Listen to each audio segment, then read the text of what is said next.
over 2,400 pitches, have a number of projects in Europe and Japan and Australia and a few other places. But initially, we're working with about 25 utilities in the US, mostly electric, but also some gas and water utilities. We're working with data centers because they need to get power and they can't get it from the local utility fast enough. The utilities are saying, I'll get you your 500 megawatts in 5 years. But, Amazon and Google and Microsoft and all the rest, they want power faster for AI and everything else.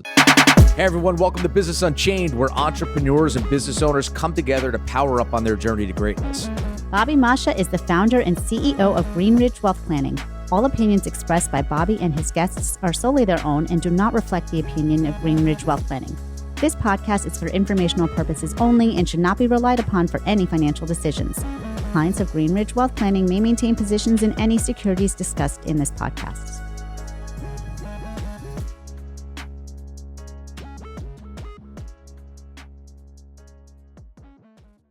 All right, let's start with the fun stuff, man. Biological age of 44 at 57, a ninja warrior, which, a lot of people we talk to, marathons, they'll get into like Iron Man, they'll do an ultra marathon. I've never heard ninja warrior. I got to hear the story. I guess I should start by saying I've been a rock climber off and on since the early 1990s, was a gymnast in college and a male cheerleader or yell leader, so throwing the girls around, balancing them over my head and all that, and led my college squad as captain to the national cheerleading championship, which we won. Oh, so you had a head start. This wasn't like all of a sudden you developed these skills at 49. Okay, all right. Yeah, so to be fair, I had good grip strength from the climbing and the gymnastics background. I had good body awareness, but had a dad bod, was pretty out of shape. About the only thing I'd been doing is yoga and occasional weight training.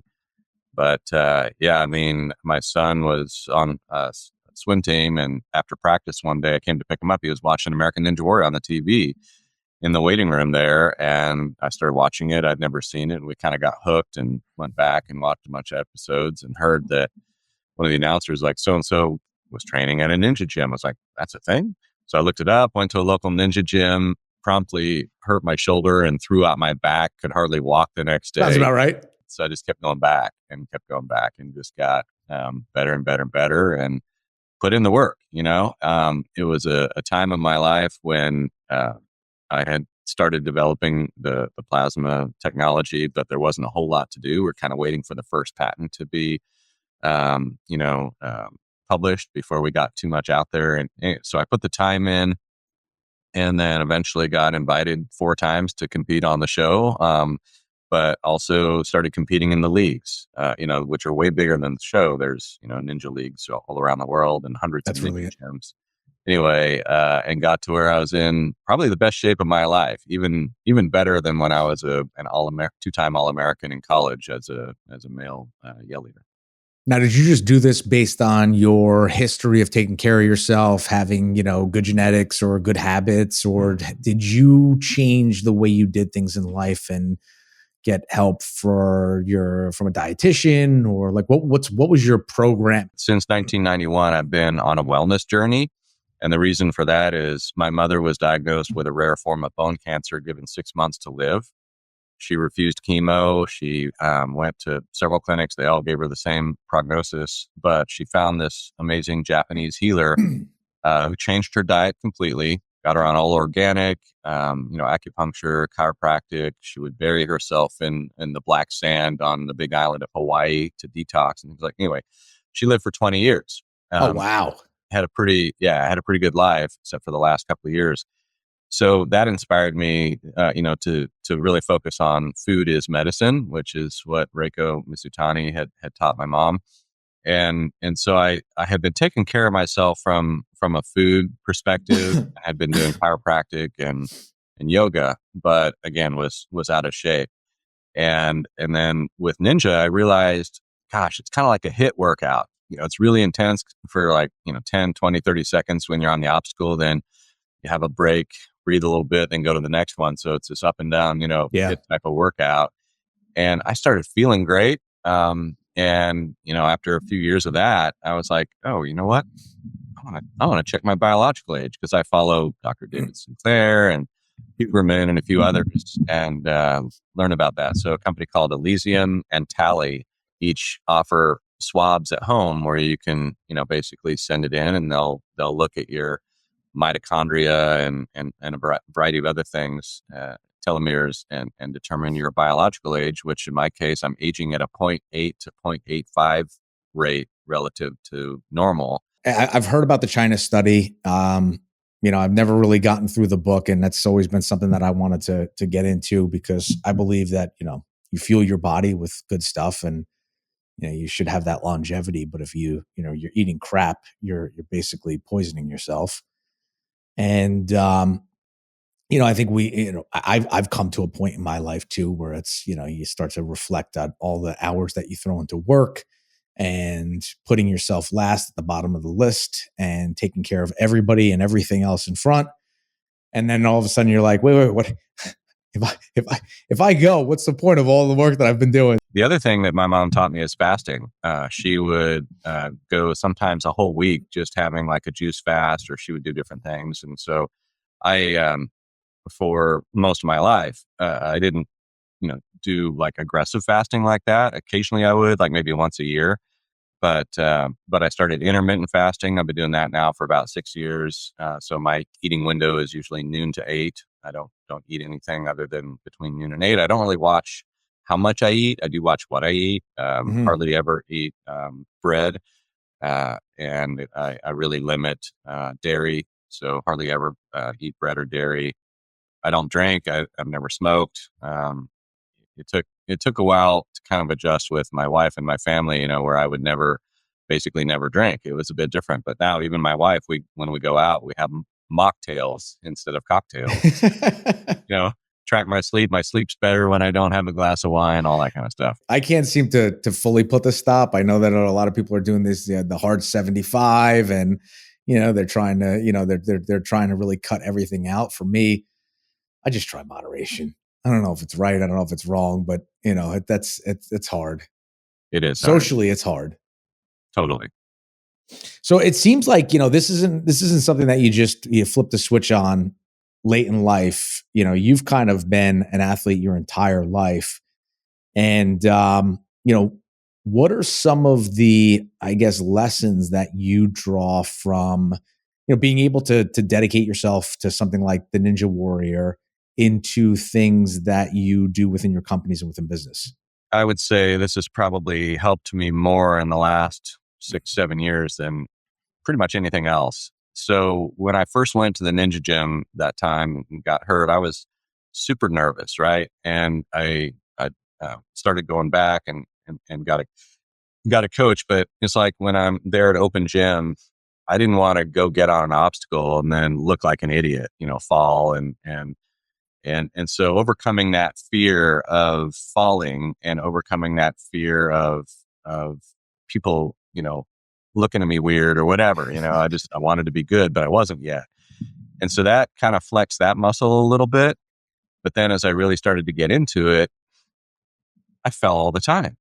Sometimes I would fall 5, 10, there were a few obstacles where I probably fell hundreds of times before I finally figured it out. I've seen the videos, not of you falling, but of you going through some of the courses. And I'm like, I would totally hurt myself. There's no question. No doubt. Yeah. Well, I mean, I did in the beginning, right? So that muscle of falling and getting back up and trying again, failing, getting back up and trying again and again and again and again. And it got to where it was just part of who I am, right? It's like, no big deal. I just have to keep trying until I get it. And now I know not to put my foot there. I'm going to do something different. And it's really just a learning opportunity. Precisely. Maybe a little less, upper body strength and a little more swinging with the hips or, whatever it is, you just figure it out. And so I realized when I raised the first round for EarthGrid, I was getting rejected all the time and it didn't bother me at all. I was just like, I'm failing. They're saying no, or they're ghosting me. It's usually, usually most investors would not even give me the courtesy of a no. They would just ghost me.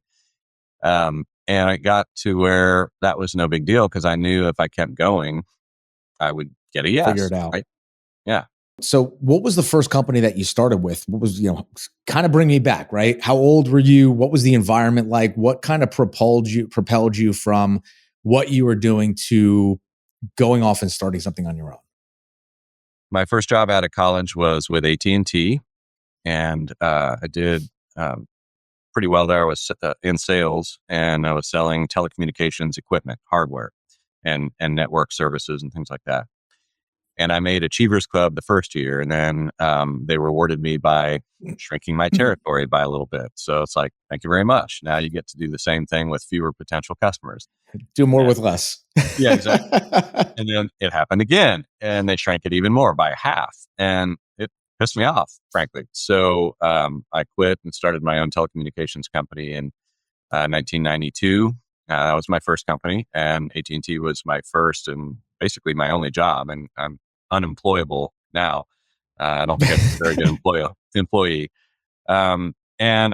Dude, I made so many mistakes, right? I didn't have enough savings built up. And so there were times when I was, unable to pay rent, and my landlord was ticked off, and, was eating peanut butter and jelly and hot dogs and ramen noodles and until that next sale came in. And also learning the discipline. I realized I'm not very good at some things, but eventually figured it out, did pretty well. Got to where, had about 25 employees, and we were also a dealer of Nextel wireless phones, which was then acquired by Sprint, and it was chugging along. And then I read an article in the mid 1990s that said that 3 states had enough wind energy potential to power the whole country: Texas, Kansas, and North Dakota. I was like, wow, we should be doing this, because I grew up in a home that my dad built a solar hot water system on in 1980. So way ahead of our time. And it was in Kansas City, and, winters get pretty cold. It heated all of our water in the house, of course, but also heated the pool, the hot tub, and it heated the air in the house in the winter. That's time. pretty cool. Shut off the pool and kept heating the air. And we bought a piece of property that was a bit remote, and it would have cost a lot of money to bring in a new natural gas line. And, the tiny one that was there wasn't enough for the big house.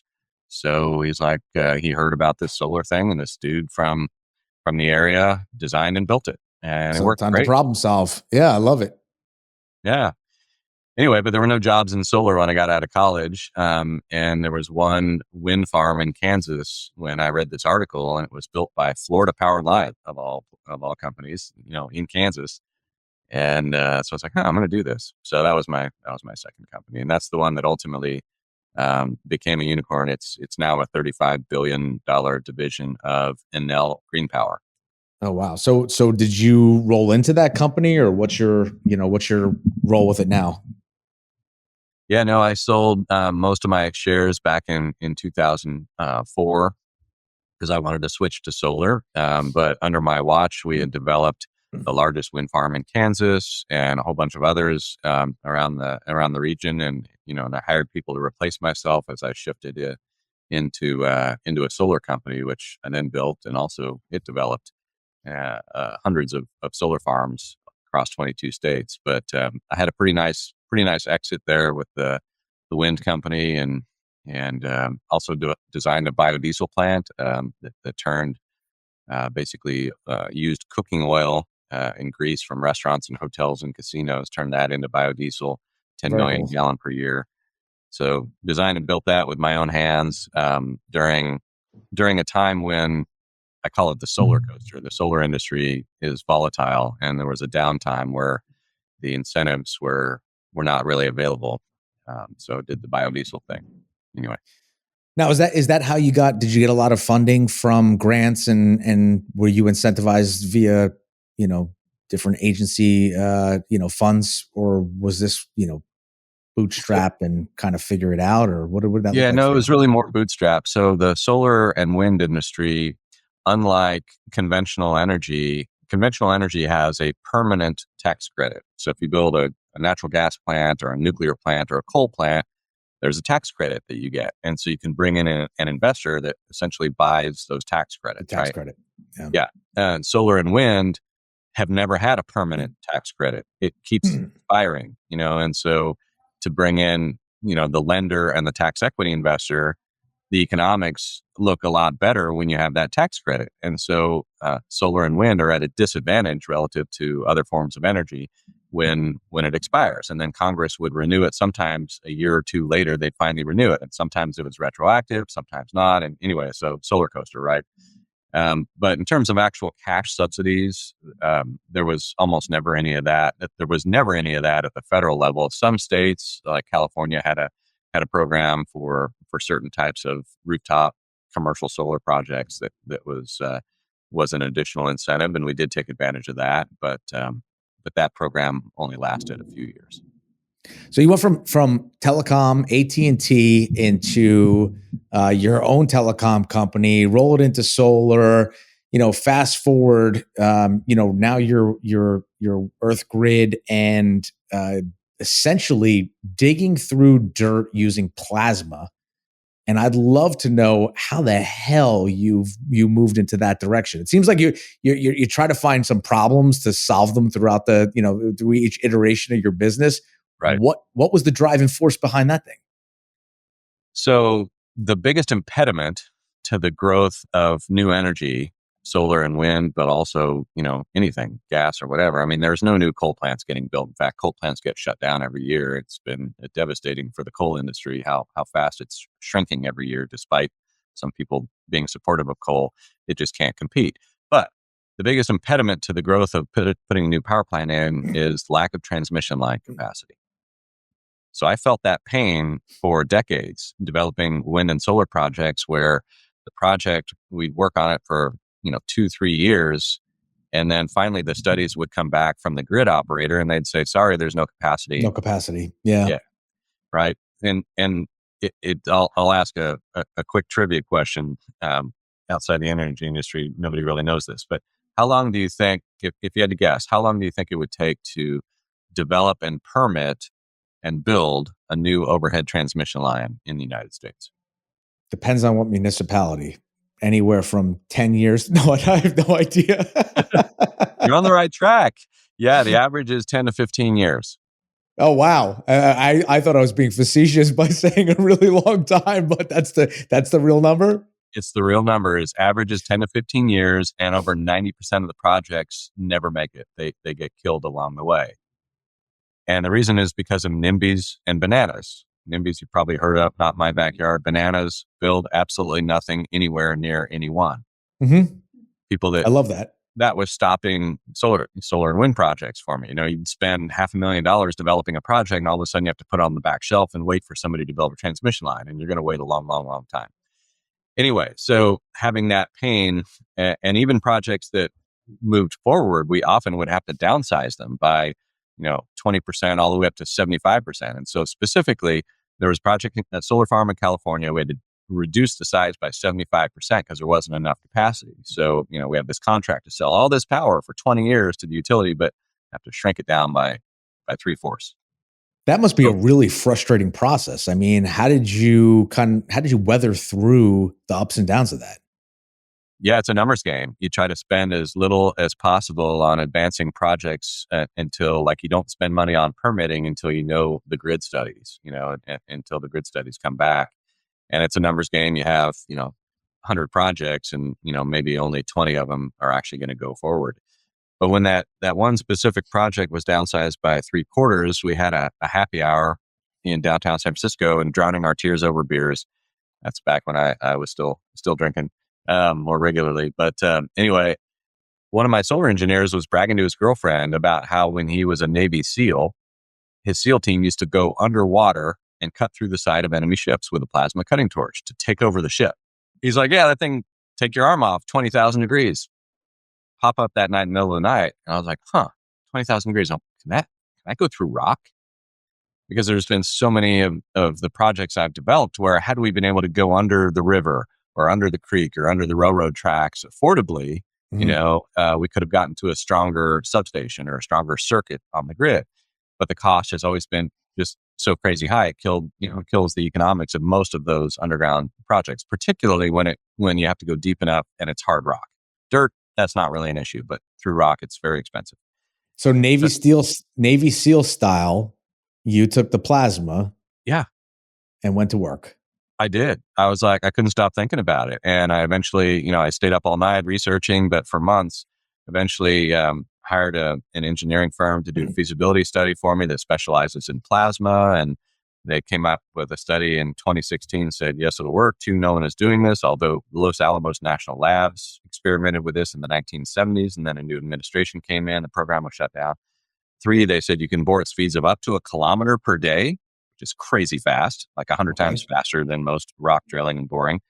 And 4, here's your operating costs. I was like, that looks pretty reasonable on the cost. There's a business here. So built the first prototype in 2017. It was a secret project. I didn't even tell my wife or my son or really anybody. It was me and a couple of other guys tinkering, some mechanical engineers I brought on, and in an old warehouse in Oakland with a leaky roof and dirt floors around. And anyway, it was scrappy, but it punched a hole through a boulder of granite in minutes. And I was like, whoa, okay, this is going to work. That's pretty cool. Then I told my wife about it. Said, hey, I'm my world-changing idea I told you about. I want you to come see it.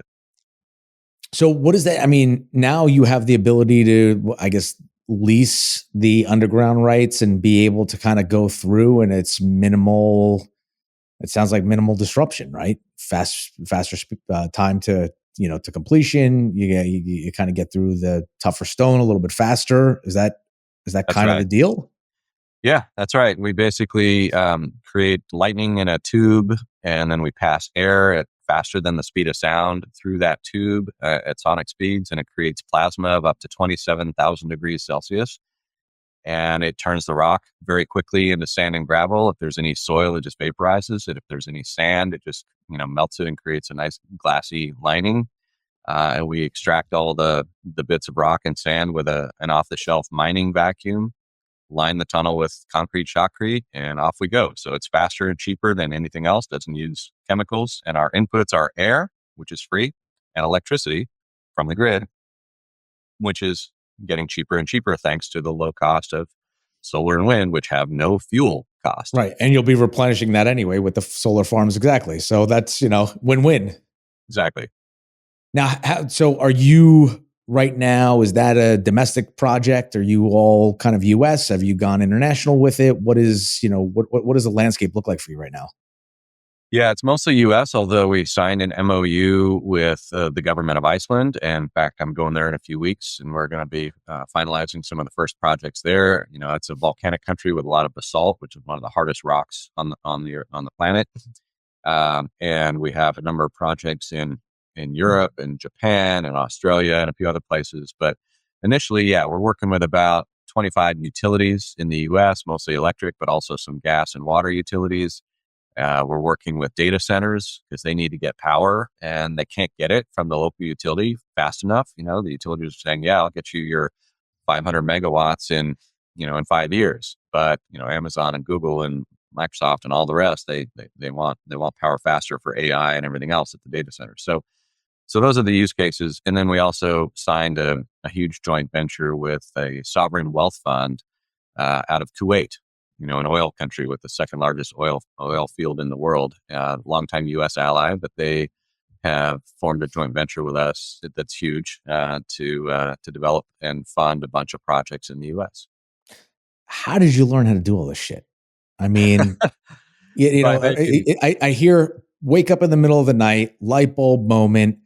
You think about the Navy SEAL story about commandeering a submarine and taking over the ship or whatever the details of that story was. You didn't really go that deep into what happened besides pow, pow, pow. But, how do you get from, holy shit, I can't sleep, I have a great idea, to tying in with a sovereign wealth fund and going international? Patience and baby steps and lots of mistakes and learning. I taught myself a bit of plasma physics by just reading and studying, super boring textbooks, but trying to learn. Yeah, light reading. Bedside, cup of coffee, morning, started off. It was a side project, I've always had a lot of energy, I think, thanks to being an athlete and sleeping well and eating well and all that. And so, I wrote a book 20 years ago called The Clean Power Revolution. Please don't buy it. It'll put you right to sleep. But we talk about how we need 270 new transmission lines to unlock solar and wind. So I've been thinking about this problem for a long time, right? I've been kind of a thought leader and speaker, including keynote speaker in solar and wind conferences for decades. But yeah, I mean, it was a little side project. And until that first patent was filed and the first prototype worked in that boulder of granite, I wasn't sure. I thought it would be either be a nothing company. And that's actually what my wife said. I was like, it could be either big or nothing. And she was like, yeah, this is either going to be $1 billion company or a nothing company. And now she and some of our investors are like, this could be $1 trillion company because EarthGrid owns, or not owns, but we are a regulated telecommunications utility in 46 states in the US, which means we can own the tunnels underneath any public road in any of those 46 states and fill it up with power, fiber, water, and freight tubes and earn a toll on all the commodities flowing through for decades, right? So pretty exciting. But how did I do it? Yeah, I mean, learn the business, thought a lot about how we're going to be able to, what our business model is. And, that idea to be a utility, I realized permitting with NIMBYs and bananas is the biggest challenge to building a tunnel. How can I accelerate that and reduce the risk? And came up with the idea to be a telecommunications utility. And so you think about a problem long enough, get that subconscious working. So instead of writing another book, I spent my time learning plasma and thinking about what it is that I needed to do to build a business that could improve infrastructure for the whole world. Now that's amazing. I mean, I know when I get certain ideas, which are not to the magnitude of what you're dealing with, lost sleep, working around the clock. I mean, what does life look like for you? Are you just married to your vision, married to your goal? Are you just grinding through? I'm sure you're not doing this alone. How did you find the right team members to pull into this thing? Like what's the secret sauce that you've worked through all your iterations of failure to kind of, craft to this new business? Number one is I take time to sharpen the axe. You're right. If I have to, what's the story go? George Washington or whoever it was, if I have 8 hours to chop down a tree, I'll spend the first 6 hours sharpening the axe or something like that. So for me, balance or gearing up the plasma gun. Yeah, exactly. For me, balance is crucial. So I never work around the clock. I shouldn't say never. Rarely do I work around the clock. Sleep is very important to me. And being a good husband and a good father is very important to me. My dad was a workaholic growing up. I hardly knew him. He had a successful business, but his interpersonal relationships left a lot to be desired. And, so I didn't want to be that guy. So I pick a day, usually either Saturday or Sunday, that I don't work at all. And then the other day, I'll do some of the projects where I need quiet time. I'll work maybe half the day. And date night every week with my wife, spend a lot of time with my son, support him on his sailing team in high school, stuff like that. So balance is important. Career, family, spiritual, emotional, financial, that balance, I think, gives me and my subconscious the time to think and strategize and work on the hard problems, because there's always problems and there's always setbacks and failures. And that includes thinking about the right team members, because you're right, I can't do this alone. I've had amazing team members. I have an amazing board, a group of advisors who are experts in their field, like lawyers one who worked for FERC, the Federal Energy Regulatory Commission, the top watchdog or energy regulator in the country. A lawyer who was a California Public Utility Commissioner, and she was also an FCC commissioner at the federal level. Someone who's a managing director at Google, their climate moonshot. As you pick these people up along, as life goes by, right? Because I'm sure you didn't go find them on LinkedIn. I'm sure, I shouldn't say I'm sure. Did you find them all on LinkedIn, or are these relationships that you've built over the career of the past, 20, 25 years? Some of both, yeah. But even if I find someone on LinkedIn, you want a warm connection. And so sometimes it took a while to figure out who in my network knows this person, so that I can get get the right connection and take them to lunch and chat about my vision. So now when you bring these people in, are they employees? Are they sitting on your board? Are you offering them equity? Like, how does that get uncovered? Yeah. So I only have 3 people on the board other than myself, and I have 2 board votes. So basically five seats on the board, of which I have 2. The rest are, and board members earn equity and little tiny bit of cash. But and then the advisors, I have a large group of advisors, and yes, they all earn equity, stock options in the company. And then I've got the team of employees. We're up to 22 people on the team. More than half are engineers and fabricators, building our machines. Our first machine, which is a plasma excavator with 2 torches on it, is commercialized. We've made money with that machine and probably going to make quite a bit more this year. And then our 1 meter diameter tunnel boring robot is in the final stages of the final subsystem, which is continuous spoils removal, the mining vacuum type of thing that I told you about. Yep. And then that'll be out in the field in a few months. So anyway, that's the team. And, raising money has been hard. Even though I'm a unicorn founder and I've had exits, it's a big idea and it's very impactful. And for some investors, I think it's too big. If you had to guess how many times I've had to give the investor pitch, with my pitch deck for EarthGrid, what would you guess? Oh, 1,000? Yeah, most people guess a lot less than that. Over 2,400 pitches so far. Now, is that where do you find most of your time being spent? I mean, is that you out there raising money, or where's your position kind of evolved to from the super secret mission in the warehouse hidden behind the depths of the city to now what are you doing today? Yeah. Fundraising is a full-time job when we're doing it. Not raising right now, thank goodness. But when I am, it's like having a full-time job, and then I still have to run the company, which means, working with my leadership team and working closely with the engineers on coming up with various innovations and trying to be creative and solve problems. We've raised $63 million thus far, including my own capital that I put in, because I've had some exits. But yeah, we have 17 months of runway in the bank, so we don't have to raise again for a little while, which is great. But yeah, I'd say of my professional time each year, on average, roughly 50 to 60% is fundraising and or working with existing investors, IR, investor relations.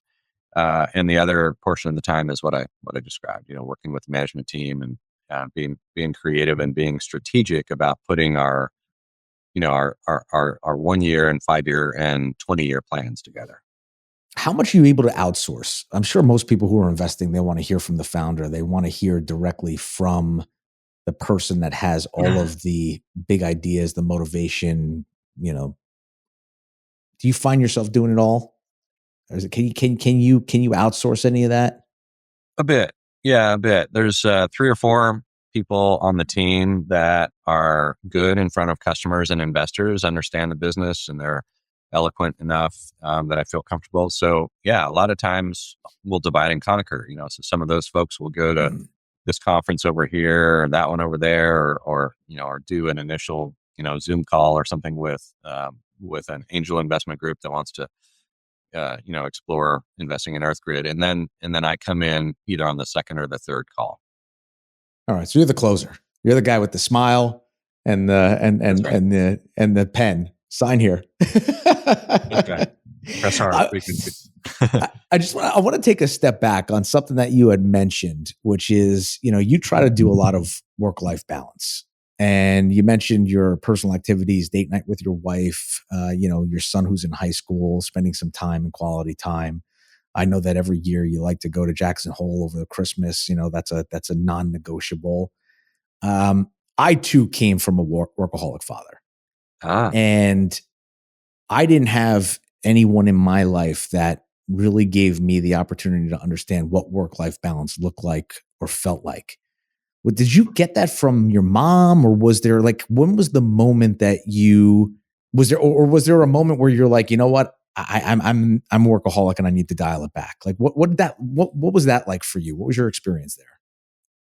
Yeah, great question. No one's ever asked me that. So as I'm thinking through, my mom was definitely the nurturing type. She actually had her a master's in social welfare. She was a therapist.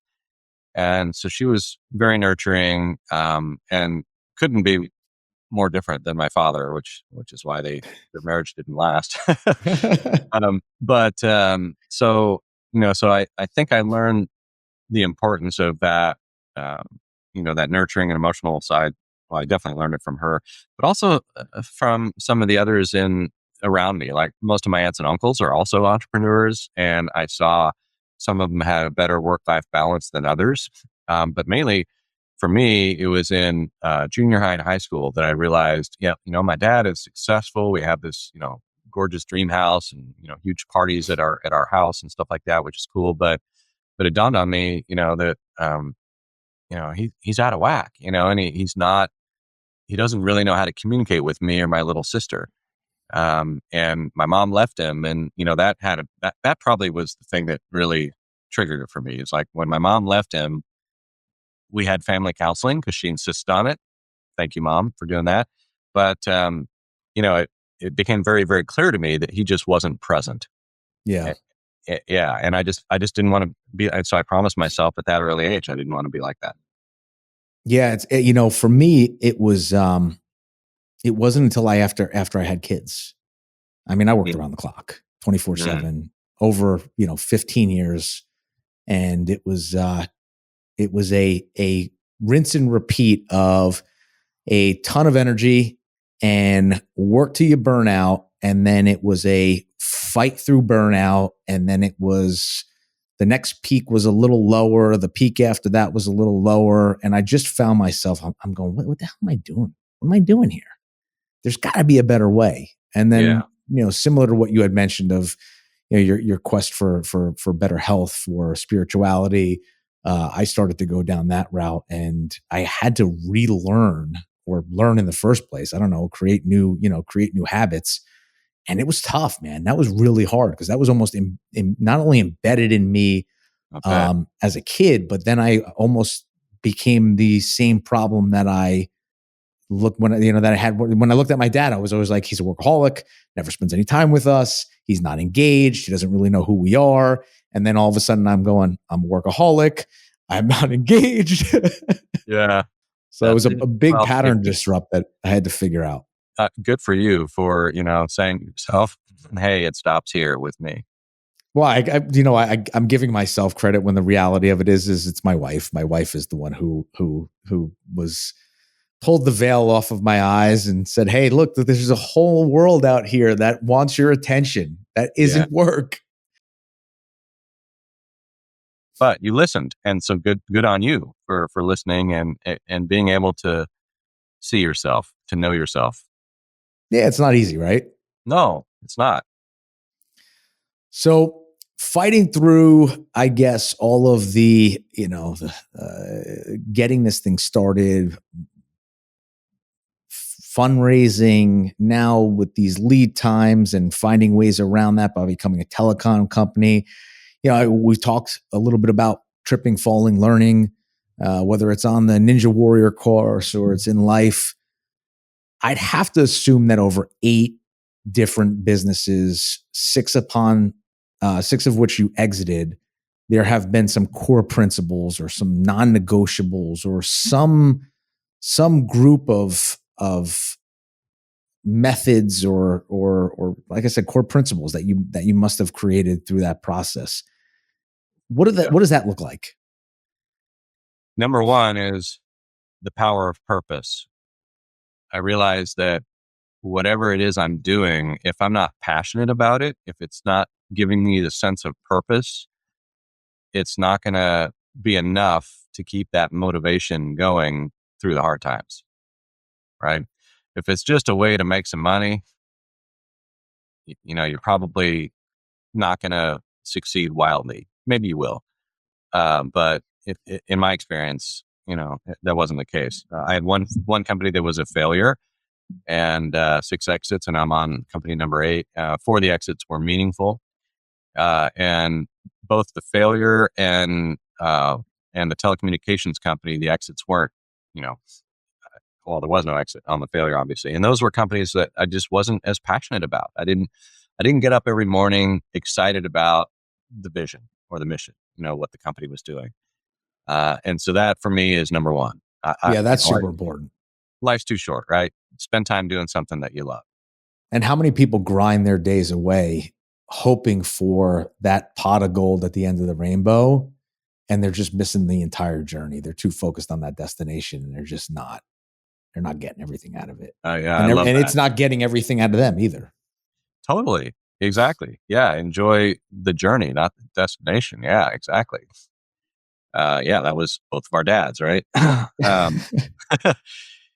The other thing is, on the team, I have a no asshole policy. Surround yourself with people that are good at the things that you're not good at. So in my case, I don't like doing taxes and accounting and the operational details. I'm not good at those things. So I have to find good, COO and VP of ops type people. I'm super creative, and although I'm an introvert, I'm good at sales, and I'm good at pitching investors. The balance we already talked about, and then I guess the only other thing that is a key principle, and it's not as important at this stage of my career, but early on, is remember don't forget and don't kid yourself about how long it's going to take to be able to compensate yourself effectively, meaning save up enough money, ideally 12 months of savings set aside before you leave your job and start a company.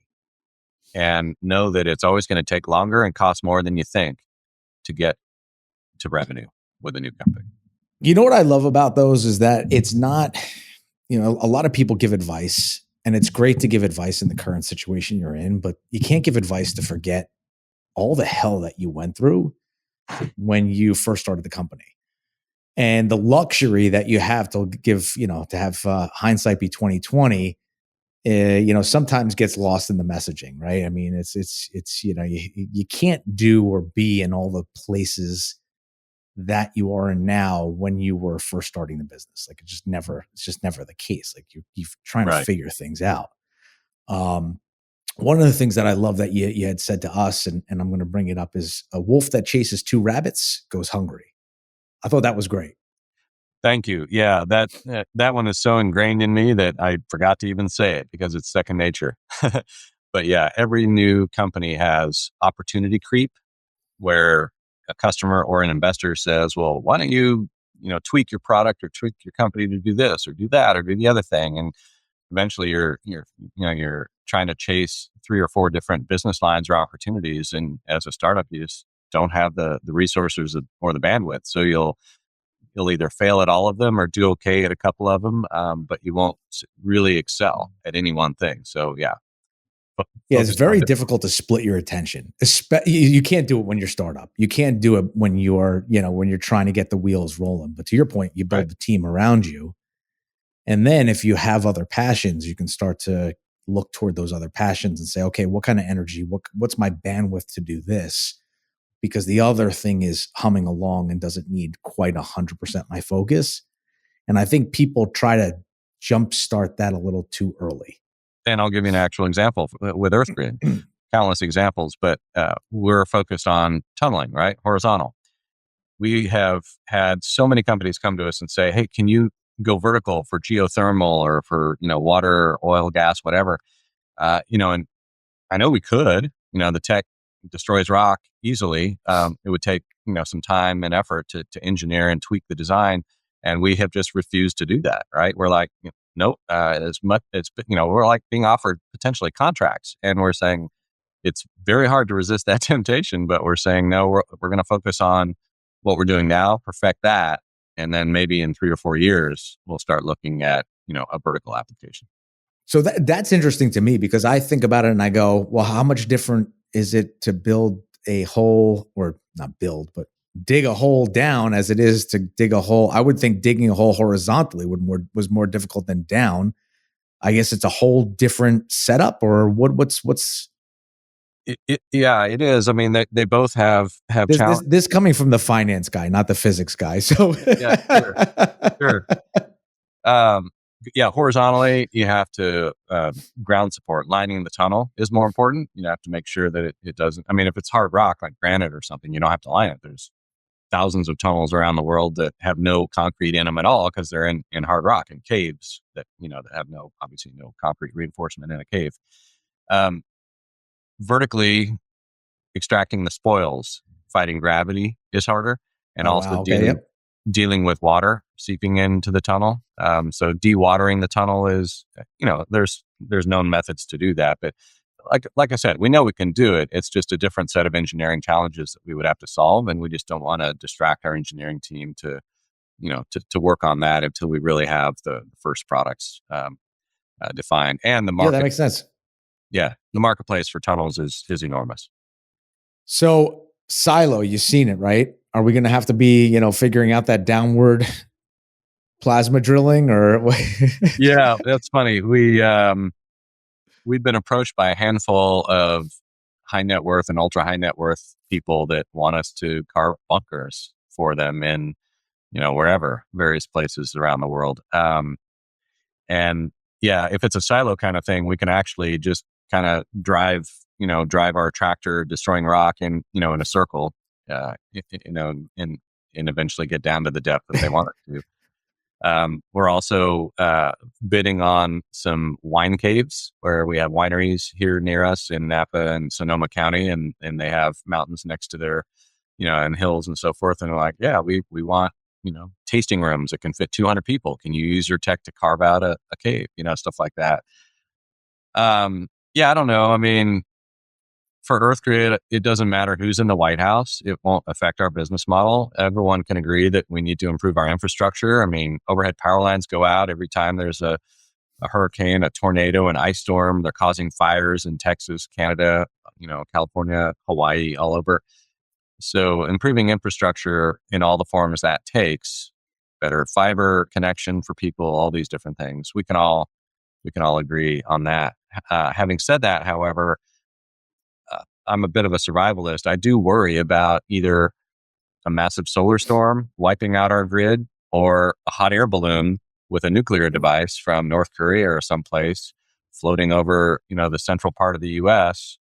And if it's 50, 60,000 feet up there and the nuclear device goes off, who cares about the radiation? That would be de minimis, but it would take out our entire grid.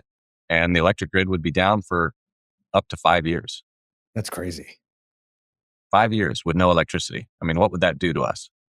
We crippled. Exactly. We go back to the 1900s, right? Now I'm going to go to a different show, Walking Dead. It's going to be like we're going to create these these militia and factions, and we're going to have to try to figure out things because we won't have any cash to barter with. All of our cash are in banks and digital currencies. Exactly. And I mean, this is real. I'm not just making this up. The Department of Defense says that an EMP strike up in the upper atmosphere is the biggest threat to America because we have 48,000 substations, each one with a huge transformer. Those transformers take 2 years to build, and none of them are made in the USA. That's insane. And how do you, I guess, defend against that? Put it all underground.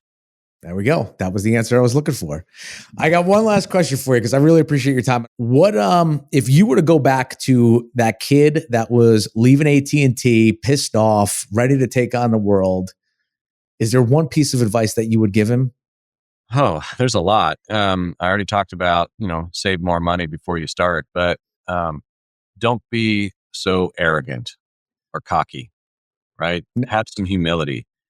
And that would have, if I would have listened, that would have helped me a lot.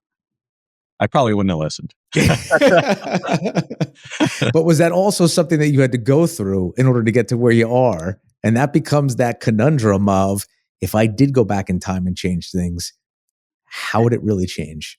Exactly. I mean, there was a point in the wind company, I'll share this really quick story, where because even though I thought I had saved enough, I didn't. And there was a point where I had just hired my team. You know, I had 4 people on the team, and we got kicked out of the library because we were taking too long in their conference rooms, and they have a time limit. So we're meeting in my living room, and my doorbell rings, and the furniture company is coming to repossess my living room furniture. Oh my Because I had I had rented, I had, nice bedroom set, but anyway, I just couldn't afford anyway. So that was a dark time, and I look back at it now, it's funny, right? But I was, I was too cocky and too arrogant. I thought I'd be able to do it all, right? And I moved too fast, and anyway, so things like that humbled me. You get your nose bloodied enough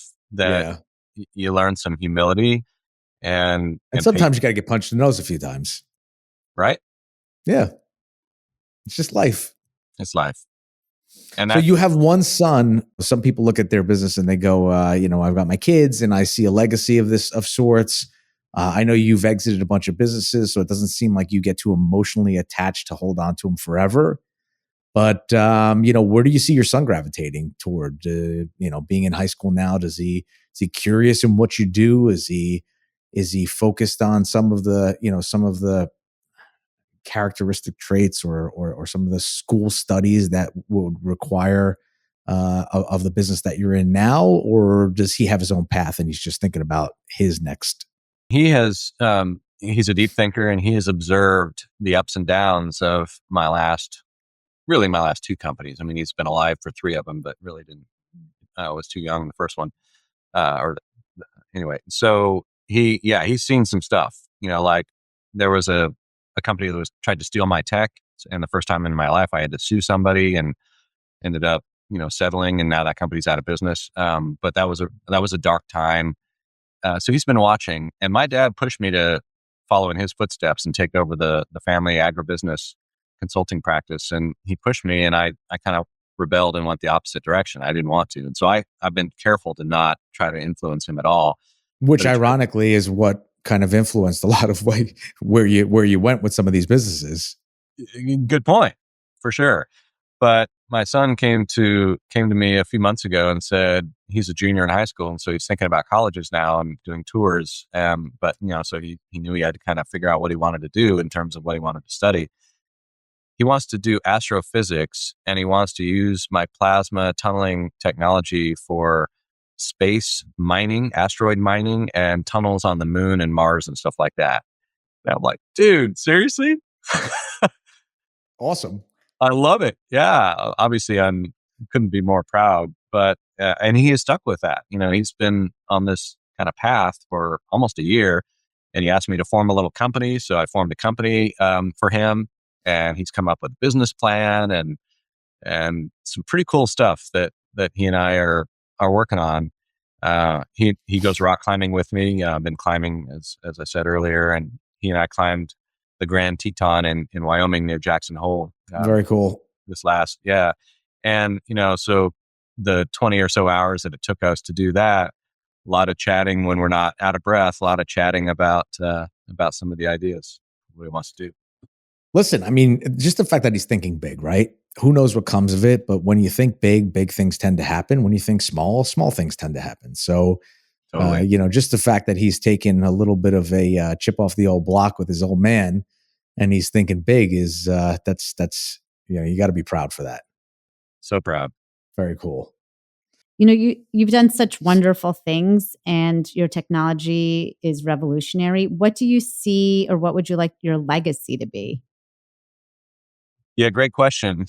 So I have a very specific answer to that. I want EarthGrid to enable at least 500 gigawatts of new, clean, renewable energy coming onto the North American grid. Put into words, what does 500 gigawatts look like? 500 gigawatts is roughly equivalent to about 1,000 power plants, conventional like nuclear, gas, or coal power plants. Oh, wow. Wow. And that's all green technology? Green Correct. energy, I should say? Yeah, correct. We want to stay focused on renewable energy. It's better for the air, the water, the environment, and all that, but it's also cheaper, right? There's no fuel cost with geothermal and solar and wind. And so it's just over time, it's far cheaper than operating coal, gas, or nuclear. Is there anything, any challenges with running an altruistic business when you are trying to also be profitable?